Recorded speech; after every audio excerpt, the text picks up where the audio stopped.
Hello students, നമ്മളിന്ന് പഠിക്കാൻ പോകുന്നത് 7th സ്റ്റാൻഡേർഡ് ബേസിക് സയൻസിലെ ഫസ്റ്റ് ചാപ്റ്ററായ ടുവേർഡ്സ് എ 100-fold yield എന്ന് പറഞ്ഞ ചാപ്റ്ററിൻ്റെ സെക്കൻഡ് പാർട്ടാണ്. അപ്പോൾ നമുക്ക് പഠിക്കാം. ഓക്കെ, ആദ്യം നമുക്കൊരു കഥ പറയാം. നമ്മളൊരു ഫ്രണ്ടിൻ്റെ വീട്ടിൽ പോയി. എപ്പോഴും പോകാത്തൊരു ഫ്രണ്ടിൻ്റെ വീട്ടിലാണ്. നമ്മൾ നോക്കിയപ്പം അതുകൊണ്ട് നമുക്ക് അവളിവിടുന്ന് പേരയ്ക്ക കഴിച്ചുകൊണ്ടിരിക്കുക. നമ്മൾ കയറി ചെന്നതും നമുക്ക് സ്വാഭാവികമായിട്ടും പേരയ്ക്ക തരുമല്ലോ. നമ്മളൊരു പേരയ്ക്ക കഴിച്ചു. നമ്മൾ ഇതുവരെ കഴിക്കാതൊരു അടിപൊളി നല്ല ടേസ്റ്റുള്ള പേരയ്ക്ക. നല്ല വലിപ്പമുണ്ട്, കാണാനാണെങ്കിൽ നല്ല ഭംഗിയുണ്ട്, പിങ്ക് കളറിൽ നല്ല രസമുള്ള. ഓക്കെ, നമ്മളത് കഴിച്ചപ്പോൾ ഒരു പീസ് ഇങ്ങനെ കഴിച്ചപ്പോൾ നല്ല ടേസ്റ്റ്. അപ്പോൾ നമ്മൾ എന്ത് വിചാരിക്കും? സ്വാഭാവികമായിട്ടും വിത്ത് നമ്മുടെ വീട്ടിലും ഉണ്ടായിരുന്നെങ്കിൽ എല്ലാ ദിവസവും കഴിക്കായിരുന്നു വിചാരിക്കും.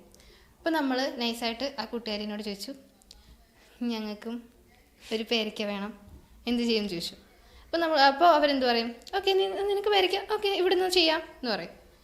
അപ്പം ഒബ്വിയസ്ലി നമുക്ക് പേരയ്ക്കൻ്റെ വിത്തിട്ട് കിളിപ്പിക്കാനാണെങ്കിൽ പോസിബിൾ ആണോ എന്ന് പറയാൻ പറ്റത്തില്ല. അപ്പം നമ്മൾ എന്ത് ചെയ്യും? അതിന് നമ്മൾ ചെയ്യാൻ പോകുന്നൊരു ടെക്നിക്കൽ പരമായിട്ടുള്ള കാര്യമാണ് നമ്മൾ പഠിക്കാൻ പോകുന്നത്. ഓക്കെ, അതിൻ്റെ പേരാണ് ലെയറിങ്.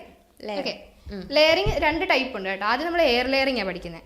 ഇത് നമ്മൾ ഏതൊക്കെ ചെടികളിൽ ചെയ്യാൻ പറ്റുമെന്ന് നമുക്ക് നോക്കാം. ഓക്കെ, ഇപ്പം എയർ ലെയറിങ്ങിൻ്റെ എക്സാമ്പിൾസ് എന്തൊക്കെയാ? പേരയ്ക്ക നമ്മളിപ്പോൾ പറഞ്ഞത്,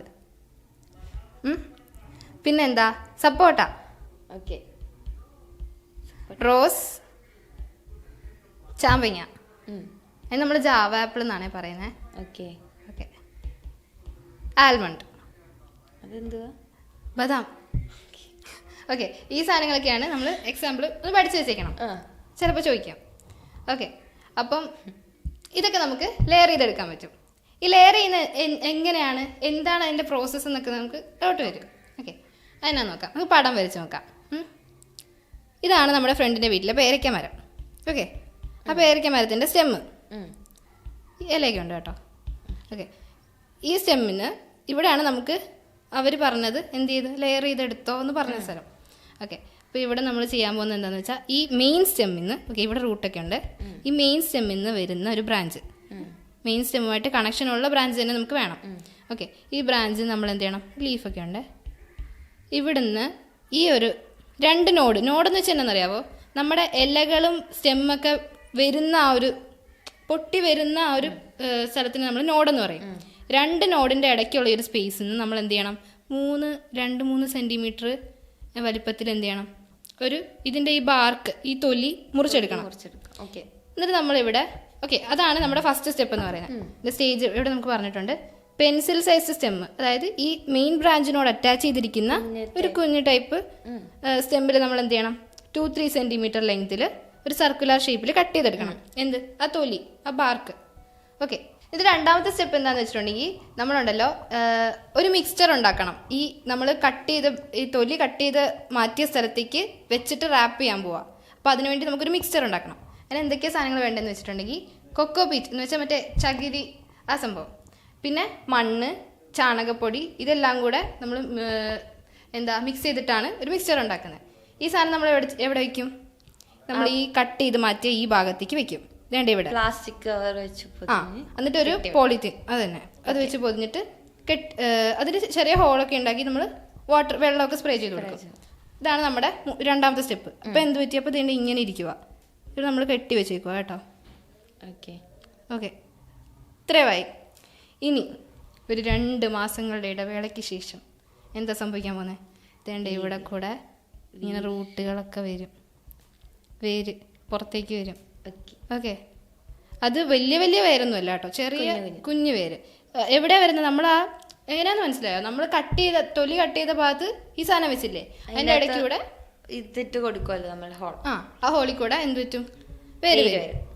ഇനി മൂന്നാമത്തേത് എന്ത് ചെയ്യും? നമ്മൾ ഇതിൻ്റെ ഈ ഭാഗത്ത് വെച്ച് സ്റ്റെമ്മ് ഈ വേര് വന്നതിൻ്റെ മുമ്പിൽ വെച്ച് കട്ട് ചെയ്തിട്ട് നമ്മൾ എവിടെയാ ചെടിച്ചട്ടിയിലോ പോളിത്തീൻ ബാഗിലോ ഒക്കെ ആക്കിയിട്ട്, ഗ്രോ ബാഗിലൊക്കെ ആക്കിയിട്ട് നമ്മൾ പ്ലാന്റ് ചെയ്യും, കിളിപ്പിക്കും. കിളുത്ത് കഴിയുമ്പോൾ എന്ത് ചെയ്യും? കുറച്ചുകൂടി ഇതിൻ്റെ വേരൊക്കെ വന്ന് ഒരു കുറച്ച് മാസങ്ങൾക്ക് ശേഷം നമുക്കത് മണ്ണിൽ എവിടെയാണോ നമുക്ക് ആ മരം ആവശ്യമുള്ളത് അവിടെ കൊണ്ടുപോയി നടാൻ പറ്റും. അപ്പം മനസ്സിലായോ ലെയറിങ്ങിൻ്റെ സ്റ്റേജസ്? ഒന്നുകൂടെ പറയാം. ലെയറിങ്ങിന് 3 സ്റ്റേജസ് ഉണ്ട്. ഇത് ഏത് ടൈപ്പാണ്? എയർ ലെയറിംഗ് ആണ്. ഓക്കെ. Air layering. അപ്പോൾ നമുക്ക് ആദ്യം ഇതിന്റെ എക്സാമ്പിൾസ് പറയാം. ഏതൊക്കെയായിരുന്നു? ഗുവ, സപ്പോട്ടിക്ക, റോസ്, ആപ്പിൾ, ആൽമണ്ട്, മറ്റേ ജാമങ്ങ. ഇനി ഇതിന്റെ സ്റ്റേജസ് നോക്കാം. 3 സ്റ്റേജസ് ഉണ്ട്. ഒന്നാമത്തെ എന്തുവാ? ആദ്യം മറ്റേ പെൻസിൽ ഷേപ്പ് സൈസ് ആയിട്ടുള്ള നമ്മുടെ മെയിൻ ബ്രാഞ്ചിന്റെ അതിൽ തന്നെ അറ്റാച്ച് ചെയ്തിരിക്കുന്ന ഒരു സ്റ്റെമ്മ് സെലക്ട് ചെയ്യണം. എന്നിട്ട് അതിന് എന്ത് ചെയ്യണം? 2 to 3 സെന്റിമീറ്റർ, അതിൽ കൂടുതലൊന്നും വേണ്ട കേട്ടോ, ഒരു ജസ്റ്റ് വേര് വരാൻ വേണ്ട സ്ഥലം. അവിടെ നമ്മൾ എന്ത് ചെയ്യണം? അതിന്റെ തൊലി കട്ട് ചെയ്ത് മാറ്റണം. ഇനി എന്ത് ചെയ്യണം? ഒരു പാക്ക് ഉണ്ടാക്കി. പാക്കിൽ എന്തൊക്കെയാണ് നമുക്ക് ആവശ്യം? മറ്റേ സോയില്, ചാണകപ്പൊടി, ചകിരി, ഇതെല്ലാം കൂടെ വെച്ചിട്ട് നമ്മളൊരു മിക്സ്ചർ ഉണ്ടാക്കി. ഇത് നമ്മൾ മുറിച്ച് മാറ്റിയ ഭാഗത്ത് കെട്ടി വെച്ചിട്ട് വെള്ളം സ്പ്രേ ചെയ്ത് കൊടുക്കണം. 2 മാസങ്ങൾക്ക് ശേഷം വേര് വരും. ഓക്കെ. ഓക്കെ. എന്നിട്ട് നമ്മളത് മാറ്റി നമുക്ക് ആവശ്യമുള്ള സ്ഥലത്ത് അത് നട്ട് കിളിപ്പിക്കാം. അങ്ങനെ എത്ര നാൾക്ക് നമുക്ക് ഫ്രൂട്ട് കിട്ടും? കുറച്ച് നമ്മൾ ഈ ലെയറിങ് ചെയ്യുന്നതിനുണ്ടല്ലോ, ഇത് എന്തിനാ ചെയ്യുന്നതെന്ന് വെച്ചിട്ടുണ്ടെങ്കിൽ നമ്മൾ വിത്തിട്ട് കിളിപ്പിക്കുക അല്ലെങ്കിൽ വേറൊരു പ്ലാന്റ് വാങ്ങിച്ച് വെച്ച് കിളിപ്പിക്കുമ്പോൾ കുറേ വർഷം എടുക്കുമല്ലോ. ഒബ്വിയസ്ലി ഒരു മരമായി അതിന് സാധനങ്ങൾ പഴങ്ങളൊക്കെ കിട്ടണമെങ്കിൽ കുറേ നാളെടുക്കും. അങ്ങനെ എടുക്കാതിരിക്കാൻ വേണ്ടിയിട്ടാണ് നമ്മൾ ഈ മെത്തേഡ് ചെയ്യുന്നത്. അപ്പോൾ നമുക്ക് ഏറ്റവും ഷോർട്ടായിട്ടുള്ള പീരീഡിൽ തന്നെ ഇതിനുള്ള റിസൾട്ട് കിട്ടും. അതായത് അടുത്ത സീസൺ ആവുമ്പോൾ ഇത് ഒരു 3-4 വർഷങ്ങൾ, 2-3 വർഷത്തിനുള്ളിൽ തന്നെ നമുക്കിത് ഇതിൻ്റെ ഫ്രൂട്ട് കിട്ടും. ഓക്കെ. അപ്പോൾ ഇതാണ് നമ്മുടെ ഒന്നാമത്തെ ടൈപ്പ് ഓഫ് ലെയറിങ്. ഇനി നമുക്ക് അടുത്ത ടൈപ്പ് നോക്കാം. ഓക്കെ. അതിനാണ് നമ്മൾ സെർപ്പറ്റൈൻ ലെയറിങ് എന്ന് പറയുന്നത്. പേര് കേൾക്കുമ്പോൾ തന്നെ എന്തോ ഒരു ക്രീപ്പി തോന്നുന്നില്ലേ? സെർപ്പറ്റൈൻ എന്ന് വെച്ചാൽ ഇതെന്തിനാണ് നമ്മൾ ചെയ്യുന്നത് അറിയാവോ? ഇത് ലോങ് ആയിട്ടുള്ള പ്ലാന്റ്. അത് എക്സാമ്പിൾ പറയാനാണെങ്കിൽ ബോഗൻവില്ല. ഓക്കെ. ബോഗൻവില്ല, പിന്നെ ജാസ്മിൻ, പെപ്പർ, ഗ്രേപ്സ്. ഓക്കെ. ഇതൊക്കെ കേൾക്കുമ്പോൾ തന്നെ എന്ത് സിമിലാരിറ്റി? തൂങ്ങിക്കിടക്കുന്ന പ്ലാന്റ്സ് ഇതെല്ലാം അതായത് മരത്തിലാണ് നമ്മൾ ഇതിനെ ക്രീപ്പ് ചെയ്യാൻ വിടുന്നെങ്കിൽ അത് താഴേക്ക് വളരുന്ന, അല്ലെങ്കിൽ ചെടിച്ചട്ടിയിലാണ് വെക്കുന്നെങ്കിൽ എഴഞ്ഞു പോകുന്ന ടൈപ്പ് ഓഫ് പ്ലാന്റ്സ് ആണ്. അപ്പോൾ ഇതിനെ നമ്മൾ എങ്ങനെ ലെയർ ചെയ്യുമെന്ന് വെച്ചിട്ടുണ്ടെങ്കിൽ ഇപ്പം വരച്ച് കാണിക്കാം. അതായത് ഇതേണ്ടേ, ഇതാണ് ബോഗൻവില്ല എന്ന് ഓർക്ക്. ഇത് മതിലാണേ. ഓക്കെ. മതിൽ നമ്മൾ ബോഗൻവില്ല പടർത്തിയേക്കുക. ഇതെന്ത് ചെയ്യും? ഒബ്വിയസ്ലി ഈ സാധനം വളർന്നു കഴിയുമ്പോഴത്തേക്കും മണ്ണിലേക്ക് വരും. ഓക്കെ. അപ്പം നമ്മൾ ചെയ്യാൻ പോകുന്ന സാധനം എന്താണെന്ന് വെച്ചാൽ ഈ മണ്ണിൽ വരുന്ന പാർട്ടിൽ നമ്മൾ എന്ത് ചെയ്യും? ഇവിടെ കട്ട് ചെയ്യും. കട്ട് ചെയ്തിട്ട് നമ്മൾ വേറെ മണ്ണും, അതായത് നമ്മൾ മറ്റേ പോലെ മിക്സ്ചർ ഒന്നും ചെയ്യണ്ട, ജസ്റ്റ് മണ്ണും വെള്ളമൊക്കെ വെച്ചിട്ട് ഇതിന്റെ പുറത്തേക്ക്, അതായത് മണ്ണിന്റെ അടിയിലേക്ക് ഇതാക്കണം. കട്ടൊന്നും ചെയ്യണ്ട, ജസ്റ്റ് അത് മണ്ണിന്റെ ഉള്ളിലേക്ക് ആക്കി വെക്കുക. കുറേ നാൾ കഴിയുമ്പോഴത്തേക്കിന് നോക്കുമ്പോൾ ഇതിന് വേര് വരും. അപ്പം നമ്മൾ എന്ത് ചെയ്യണം? ഈ ഭാഗം കട്ട് ചെയ്തിട്ട് അടുത്ത സ്ഥലത്ത് കൊണ്ട് പ്ലാന്റ് ചെയ്യണം. ഓക്കെ. അത് മനസ്സിലായോ? അതായത് സിമ്പിളാ, വേറെ ഒരു പരിപാടിയില്ല. അത് വളർന്നു വരുമ്പോഴത്തേക്കിനും മണ്ണിലേക്ക് കിടക്കുന്ന ഭാഗത്തിനെ നമ്മൾ എന്ത് ചെയ്യണം? കുറച്ച് ഭാഗം എടുത്തിട്ട് മണ്ണിന്റെ ഉള്ളിലേക്ക് ആക്കണം. അതിന്റെ പുറത്തേക്ക് കുറച്ച് മണ്ണിട്ടിട്ട് കുറച്ച് വെള്ളം ഒഴിക്കുക, കുഴിച്ച് മൂടിയിടുക. അത് തന്നെ. അപ്പോഴത്തേക്കിനും എന്ത് പറ്റും? കുറച്ച് കഴിയുമ്പോഴത്തേക്കും ഒരു മാസമൊക്കെ കഴിയുമ്പോഴത്തേക്കിനും തന്നെ അതിന് ചെറുതായിട്ട് വേരൊക്കെ പൊട്ടി വരും. അപ്പം നമ്മളതിനെ കട്ട് ചെയ്തിട്ട് നമുക്ക് എവിടെ വയ്ക്കാം? അവിടെ കൊണ്ടുവയ്ക്കാം. അപ്പം അത് വളർന്നു വലുതായിക്കോളും. അപ്പം അതിൻ്റെ എക്സാമ്പിൾസ് ഏതൊക്കെയാണ്? Bougainvillea, jasmine, pepper, grapes. പെപ്പറൊക്കെ നമ്മൾ ഇങ്ങനെ ആട്ടോ കിളിപ്പിക്കുന്നത്. പെപ്പറൊക്കെ നമുക്ക് കിട്ടാൻ ഭയങ്കര പാടാണ് അല്ലേ? അതിന് ഒന്നെങ്കിൽ അത് വരിക എന്നുള്ളത് തന്നെ പ്ലാന്റ് ഉണ്ടാവും. അതായത് ഒരു വലിയ പെപ്പർ ഉണ്ടായി മരത്തിലൊക്കെ ഉണ്ടായി കഴിയുമ്പോൾ കുറേ നാൾ കഴിയുമ്പം തന്നെ ഓട്ടോമാറ്റിക്കലി അതിനൊരു കുഞ്ഞു സാധനം ജനിക്കും. അങ്ങനെയാണ് പെപ്പറിൻ്റെ യൂഷ്വലി നമുക്ക് ചെറിയ പ്ലാന്റ്സ് കിട്ടുന്നത്. അല്ലാത്ത രീതിയിൽ നമുക്ക് ആവശ്യമുണ്ടെങ്കിൽ ഇങ്ങനെ മാത്രമേ ചെയ്യാൻ പറ്റുള്ളൂ, ഈ സെർപ്പറ്റൈൻ ലെയറിങ്. ഓക്കെ. അപ്പോൾ ഇതാണ് നമ്മുടെ രണ്ടാമത്തെ ലെയറിങ്ങിൻ്റെ മെത്തേഡ്. ഇപ്പോൾ 2 മെത്തേഡ് മനസ്സിലായില്ലേ? സിമ്പിൾ ഏതാ? ഇതല്ലേ? ഇത് വേറെ പണിയൊന്നുമില്ല. മിക്സർ പേര് പാടാ, പക്ഷെ നമുക്ക് ഓർത്ത് വയ്ക്കാൻ എളുപ്പമാണ്. അതായത് സർപ്പം എഴുതി പോകുന്ന സാധനമാണല്ലോ. അപ്പം ഇത് ക്രീപ്പി ആയിട്ടുള്ള പ്ലാന്റ്സിനാണ് ഇങ്ങനത്തെ പേര് വരുന്നത്. അങ്ങനെ ഓർത്താൽ മതി. സർപ്പറ്റൈൻ. ഓക്കെ. ഇനി നമുക്ക് അടുത്ത ഇതിന്റെ എന്തുവാ, ഈ ലെയറിങ് വഴി ഇപ്പം നമ്മൾ 2 ടൈപ്പ് ലെയറിങ് പഠിച്ചില്ലേ?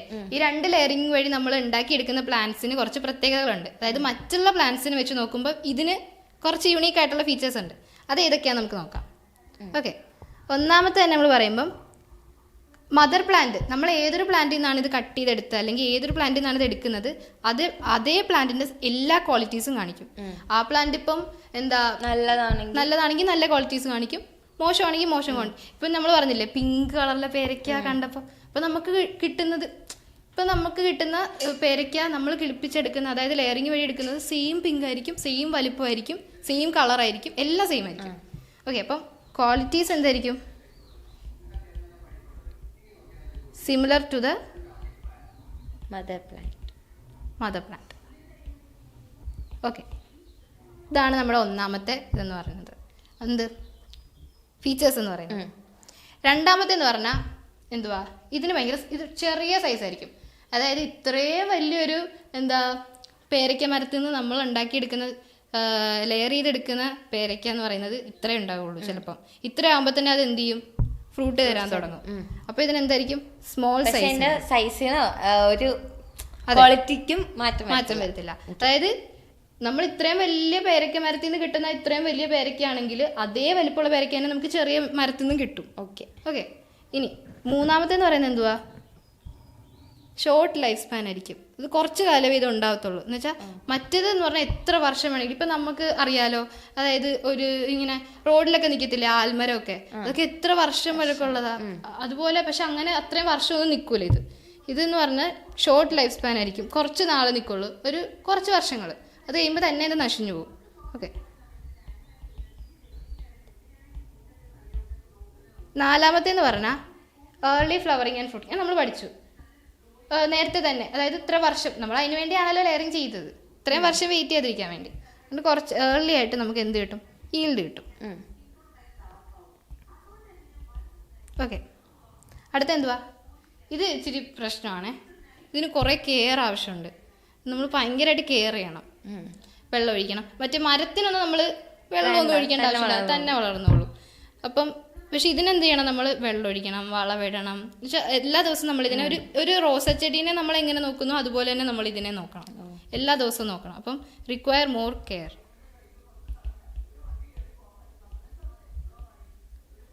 വേറൊരു സംഭവമുണ്ട്, ഇതിൻ്റെ റൂട്ട് എന്ന് പറയുന്നത് എന്തായിരിക്കും, ഫൈബർ റൂട്ട് ആയിരിക്കും. അതായത് ടാപ്പ് റൂട്ട് ഭയങ്കര നമ്മൾ ലെയർ ചെയ്ത് അടുത്തല്ലേ, അത് വലിയ ബലമില്ലാത്ത റൂട്ടായിരിക്കും. അതൊരു ഡിസഡ്വാൻറ്റേജ് ആണ്. ഓക്കെ,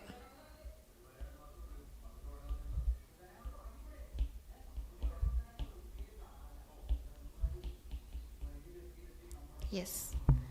ഓക്കെ, അപ്പം നമ്മൾ എന്താ പഠിച്ചേ, നമ്മൾ 2 ടൈപ്പ് ഓഫ് ലെയറിങ് പഠിച്ചു. ഏതൊക്കെയായിരുന്നു, എയർ ലെയറിങ്ങും സെർപെറ്റൈൻ ലെയറിങ്ങും. പിന്നെ നമ്മൾ അതിൻ്റെ ഈ ലെയർ ചെയ്തെടുത്ത സാധനങ്ങൾ മറ്റുള്ള പ്ലാന്റ്സ് പോലെ അല്ല, അതിന് കുറച്ച് ഫീച്ചേഴ്സ് ഒക്കെ ഉണ്ടെന്ന് നമ്മൾ പഠിച്ചു.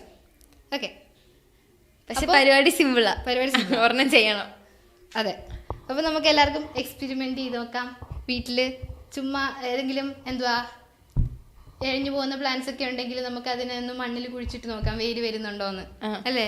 ശരിക്കും അത് വരും കേട്ടോ. മറ്റേ ജമന്തി പൂ കണ്ടിട്ടുണ്ടോ, മഞ്ഞ കളറിലെ? അത് നമ്മുടെ എല്ലാവരുടെ വീട്ടിലുള്ളതാ. ആ സാധനം ഇങ്ങനെ ഒടിഞ്ഞൊക്കെ മഴയത്തൊക്കെ അത് ഒടിഞ്ഞ് വീണ് കഴിയുമ്പോഴത്തേക്കിനും തന്നെ അത് ഒടിഞ്ഞ് വീഴും. അത് കഴിയുമ്പം ഒരാഴ്ചയൊക്കെ കഴിയുമ്പോഴത്തേക്കിനും ആ വീണ ഭാഗത്തുനിന്ന് വീണ്ടും അത് പൊങ്ങി വരും. പക്ഷെ വീണ ഭാഗത്ത് ഇങ്ങനെ വളഞ്ഞ്, വരച്ച് കാണിക്കാം. ഇതാ മരം എന്ന് വിചാരിക്കും. ഇത് മഴ വന്നപ്പോഴത്തേക്കിനും വളഞ്ഞിങ്ങനെ വീണു. ഒരാഴ്ച കഴിയുമ്പോഴത്തേക്കിനും എന്ത് പറ്റും, ഈ വീണ ഭാഗത്തുനിന്ന് മണ്ണിലല്ലേ വീണേ, ഇവിടെ ഇങ്ങനെ വേര് വരും. എന്നിട്ട് വീണ്ടും ഇവിടെ നിന്ന് ഇങ്ങനെ പൊങ്ങി വരും, പൂക്കളൊക്കെ വരും. ഈ സാധനം ഡെയിലി ലൈഫിൽ നമുക്ക് കാണാൻ പറ്റും. ചുമ്മാ വീട്ടിലേക്കൊക്കെ ഇറങ്ങി നോക്കിയാൽ മതി. ഓക്കെ, അപ്പം ഇന്നത്തെ ക്ലാസ് ഇത്രയേ ഉള്ളൂ.